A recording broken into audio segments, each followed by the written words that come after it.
Hello, everyone.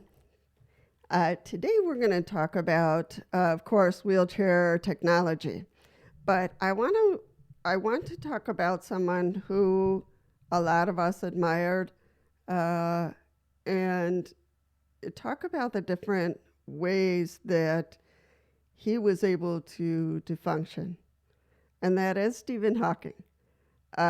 He did so much and taught us so much throughout his years, and sometimes I wondered, okay, how did he do this?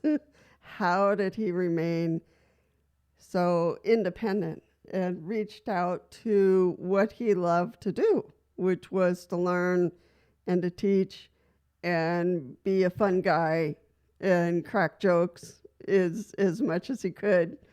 So, he was down to earth and just very human. As famous as Stephen Hawking was, he was just human.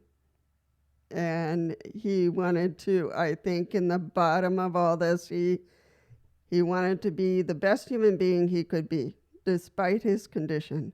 So I think that his passion for life and discovery and understanding was what fueled him each day.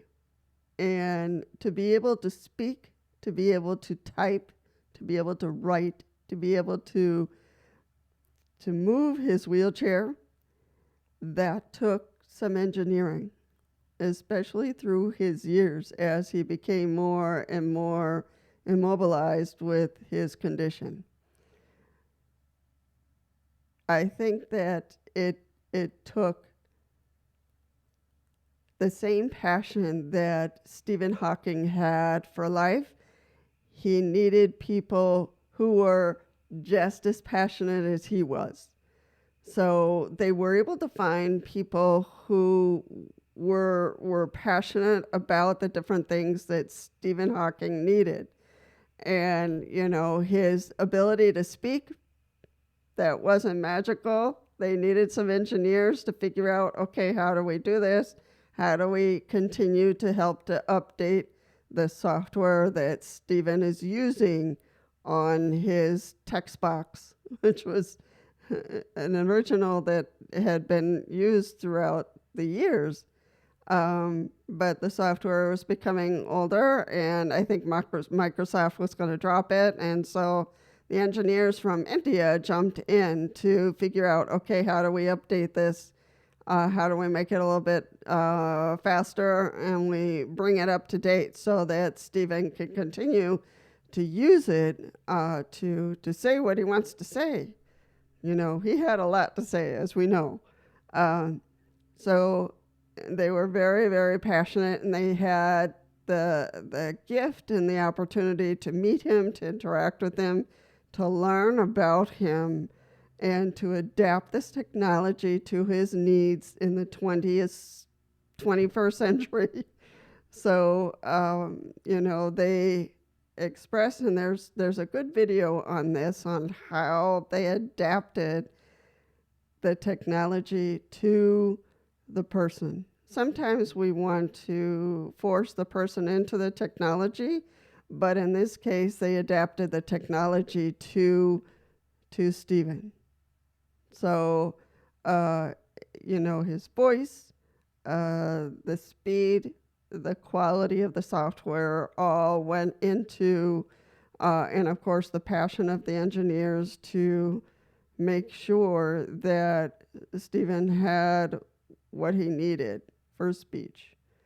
And there were other engineers who made sure that he could continue to write, but he couldn't move.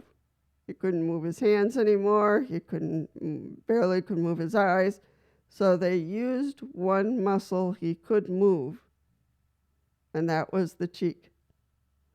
And so they put a little attachment to his glasses, and that little apparatus was near his cheek, and he could move that one muscle. So they adapted what Stephen Hawking could do into technology that he could handle, so he could continue to write and the computer could continue to learn what letters, what words did Stephen Hawking use the most, and it would be able to follow along on what Stephen Hawking's thoughts were and what he wanted to put down next. So it's very similar to the technology we have today on cell phones, that, the cell phone learns our patterns and starts, trying to guess what words we're going to use next. So that was kind of like the technology that Stephen Hawking was using up until his death. So it's incredible, and I think that Stephen Hawking's needs really taught the engineers, okay, we don't have much to work with, but we have a lot to work on. So, they put their passion and all their skills possible for Stephen Hawking to continue to be himself, to give himself to the world with his jokes, with his speeches, with his moments that he needed to teach. So, physically, maybe they had to help him in all the other areas, but up here, he was very much there with us all the time until, his body gave out. So he did not let his disability stop him from being truly who he was. And I think that is so important for any one of us, to not allow a particular disability to slow us down or to stop us being who we are. So there are some great videos about Stephen Hawking and his life. There are some movies that are great to watch. I will put down in the description box one of the videos about his wheelchair, about the engineers who worked on his text-to-speech software, and great technologies that were developed to allow Stephen Hawking to be the scientist he was, the human, the spouse he was, the parent he was, and the great teacher that he was. So I'll keep it short and sweet and put the links down below.